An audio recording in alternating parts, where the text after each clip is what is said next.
Ley Federal del Trabajo. Título primero. Disposiciones generales. Artículos 1 al 19. Artículo 1. La presente ley es de observancia general en toda la República y rige las relaciones de trabajo comprendidas en el artículo 123, apartado A, de la Constitución. Artículo 2. Las normas del trabajo tienden a conseguir el equilibrio entre los factores de la producción y la justicia social, así como propiciar el trabajo digno o decente en todas las relaciones laborales. Se entiende por trabajo digno o decente aquel en el que se respeta plenamente la dignidad humana del trabajador. No existe discriminación por origen étnico o nacional, género, edad, discapacidad, condición social, condiciones de salud, religión, condición migratoria, opiniones, preferencias sexuales o estado civil. Se tiene acceso a la seguridad social y se percibe un salario remunerador. Se recibe capacitación continua para el incremento de la productividad con beneficios compartidos, y se cuenta con condiciones óptimas de seguridad e higiene para prevenir riesgos de trabajo. El trabajo digno o decente también incluye el respeto irrestricto a los derechos colectivos de los trabajadores, tales como la libertad de asociación, autonomía, el derecho de huelga y de contratación colectiva. Se tutela la igualdad sustantiva o de hecho de trabajadores y trabajadoras frente al patrón. La igualdad sustantiva es la que se logra eliminando la discriminación contra las mujeres que menoscaba o anula el reconocimiento, goce o ejercicio de sus derechos humanos y las libertades fundamentales en el ámbito laboral. Supone el acceso a las mismas oportunidades, considerando las diferencias biológicas, sociales y culturales de mujeres y hombres. Artículo 3. El trabajo es un derecho y un deber social. No es artículo de comercio, y exige respeto para las libertades y dignidad de quien lo presta, así como el reconocimiento a las diferencias entre hombres y mujeres para obtener su igualdad ante la ley. Debe efectuarse en condiciones que aseguren la vida digna y la salud para las y los trabajadores y sus familiares dependientes. No podrán establecerse condiciones que impliquen discriminación entre los trabajadores por motivo de origen étnico o nacional, género, edad, discapacidad, condición social, condiciones de salud, religión, condición migratoria, opiniones, preferencias sexuales, estado civil o cualquier otro que atente contra la dignidad humana. No se considerarán discriminatorias las distinciones, exclusiones o preferencias que se sustenten en las calificaciones particulares que exija una labor determinada. Es de interés social garantizar un ambiente laboral libre de discriminación y de violencia, promover y vigilar la capacitación, el adiestramiento, la formación para y en el trabajo, la certificación de competencias laborales, la productividad y la calidad en el trabajo, la sustentabilidad ambiental, así como los beneficios que éstas deban generar tanto a los trabajadores como a los patrones. Artículo 3.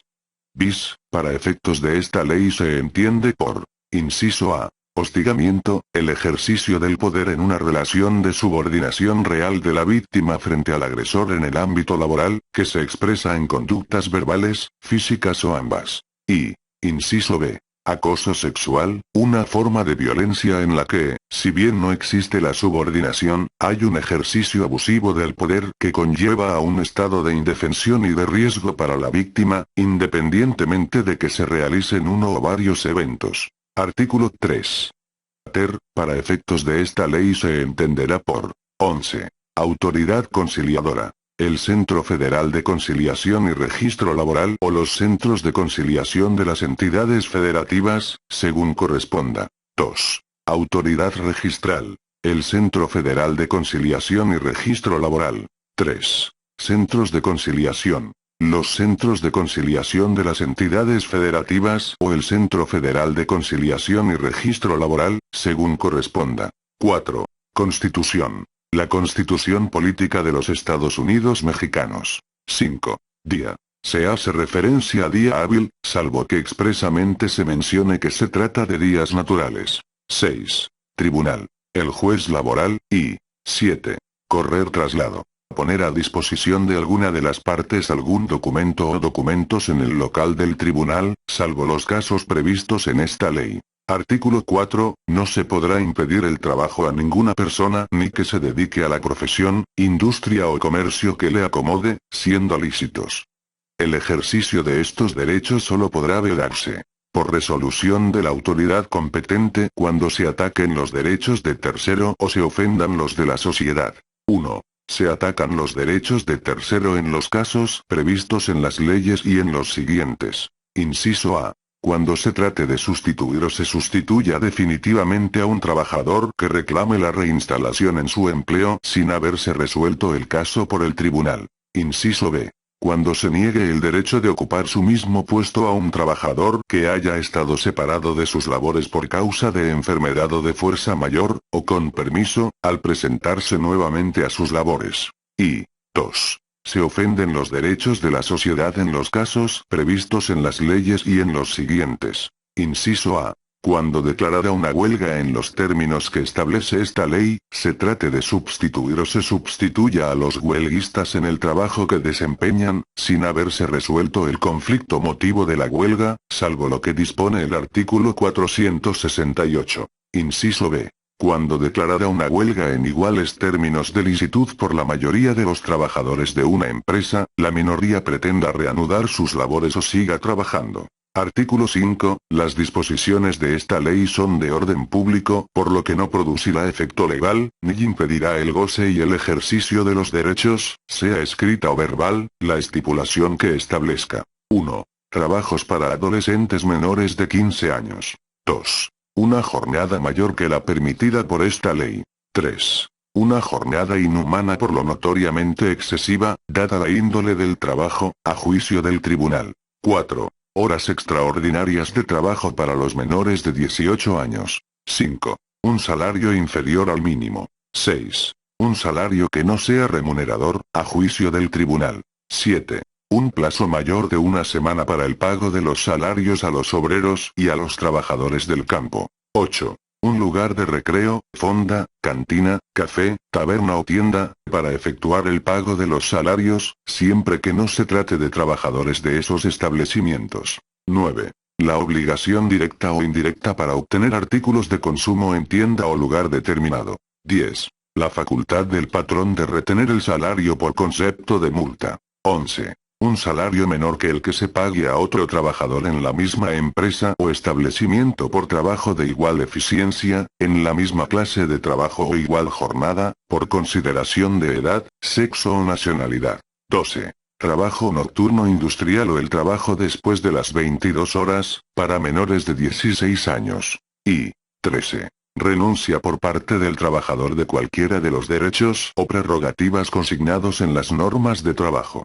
14. Encubrir una relación laboral con actos jurídicos simulados para evitar el cumplimiento de obligaciones laborales o de seguridad social, y 15. Registrar a un trabajador con un salario menor al que realmente recibe. En todos estos casos se entenderá que rigen la ley o las normas supletorias en lugar de las cláusulas nulas. Artículo 6. Las leyes respectivas y los tratados celebrados y aprobados en los términos del artículo 133 de la Constitución serán aplicables a las relaciones de trabajo en todo lo que beneficien al trabajador, a partir de la fecha de la vigencia. Artículo 7. En toda empresa o establecimiento, el patrón deberá emplear un 90% de trabajadores mexicanos, por lo menos. En las categorías de técnicos y profesionales, los trabajadores deberán ser mexicanos, salvo que no los haya en una especialidad determinada, en cuyo caso el patrón podrá emplear temporalmente a trabajadores extranjeros, en una proporción que no exceda del 10% de los de la especialidad. El patrón y los trabajadores extranjeros tendrán la obligación solidaria de capacitar a trabajadores mexicanos en la especialidad de que se trate. Los médicos al servicio de las empresas deberán ser mexicanos. No es aplicable lo dispuesto en este artículo a los directores, administradores y gerentes generales. Artículo 8. Trabajador es la persona física que presta a otra, física o moral, un trabajo personal subordinado. Para los efectos de esta disposición, se entiende por trabajo toda actividad humana, intelectual o material, independientemente del grado de preparación técnica requerido por cada profesión u oficio. Artículo 9. La categoría de trabajador de confianza depende de la naturaleza de las funciones desempeñadas y no de la designación que se dé al puesto. Son funciones de confianza las de dirección, inspección, vigilancia y fiscalización, cuando tengan carácter general, y las que se relacionen con trabajos personales del patrón dentro de la empresa o establecimiento. Artículo 10. Patrón es la persona física o moral que utiliza los servicios de uno o varios trabajadores. Si el trabajador, conforme a lo pactado o a la costumbre, utiliza los servicios de otros trabajadores, el patrón de aquel, lo será también de estos. Artículo 11. Los directores, administradores, gerentes y demás personas que ejerzan funciones de dirección o administración en la empresa o establecimiento, serán considerados representantes del patrón y en tal concepto lo obligan en sus relaciones con los trabajadores. Artículo 12. Queda prohibida la subcontratación de personal, entendiéndose esta cuando una persona física o moral proporciona o pone a disposición trabajadores propios en beneficio de otra. Las agencias de empleo o intermediarios que intervienen en el proceso de contratación de personal podrán participar en el reclutamiento, selección, entrenamiento y capacitación, entre otros. Estas no se considerarán patrones ya que este carácter lo tiene quien se beneficia de los servicios. Artículo 13. Se permite la subcontratación de servicios especializados o de ejecución de obras especializadas que no formen parte del objeto social ni de la actividad económica preponderante de la beneficiaria de estos, siempre que el contratista esté registrado en el padrón público a que se refiere el artículo 15 de esta ley. Los servicios u obras complementarias o compartidas prestadas entre empresas de un mismo grupo empresarial, también serán considerados como especializados siempre y cuando no formen parte del objeto social ni de la actividad económica preponderante de la empresa que los reciba. Se entenderá por grupo empresarial lo establecido en el artículo 2, fracción 10 de la Ley del Mercado de Valores. Artículo 14. La subcontratación de servicios especializados o de ejecución de obras especializadas deberá formalizarse mediante contrato por escrito en el que se señale el objeto de los servicios a proporcionar o las obras a ejecutar, así como el número aproximado de trabajadores que participarán en el cumplimiento de dicho contrato. La persona física o moral que subcontrate servicios especializados o la ejecución de obras especializadas con una contratista que incumpla con las obligaciones que deriven de las relaciones con sus trabajadores, será responsable solidaria en relación con los trabajadores utilizados para dichas contrataciones. Artículo 15. Las personas físicas o morales que proporcionen los servicios de subcontratación, deberán contar con registro ante la Secretaría del Trabajo y Previsión Social.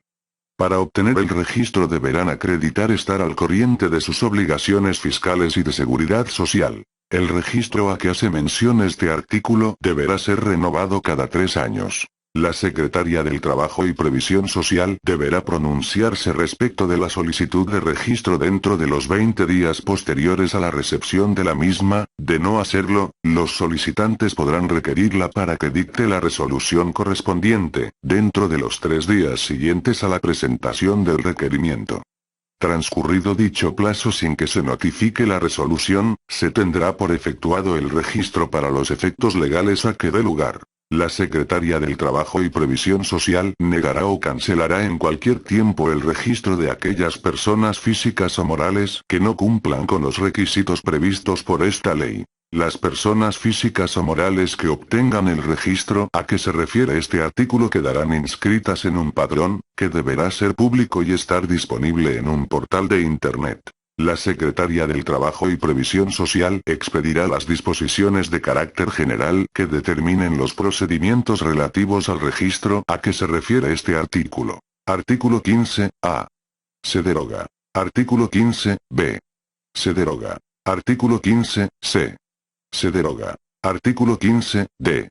Se deroga. Artículo 16. Para los efectos de las normas de trabajo, se entiende por empresa la unidad económica de producción o distribución de bienes o servicios y por establecimiento la unidad técnica que como sucursal, agencia u otra forma semejante, sea parte integrante y contribuya a la realización de los fines de la empresa. Artículo 17. A falta de disposición expresa en la Constitución, en esa ley o en sus reglamentos, o en los tratados a que se refiere el artículo 6.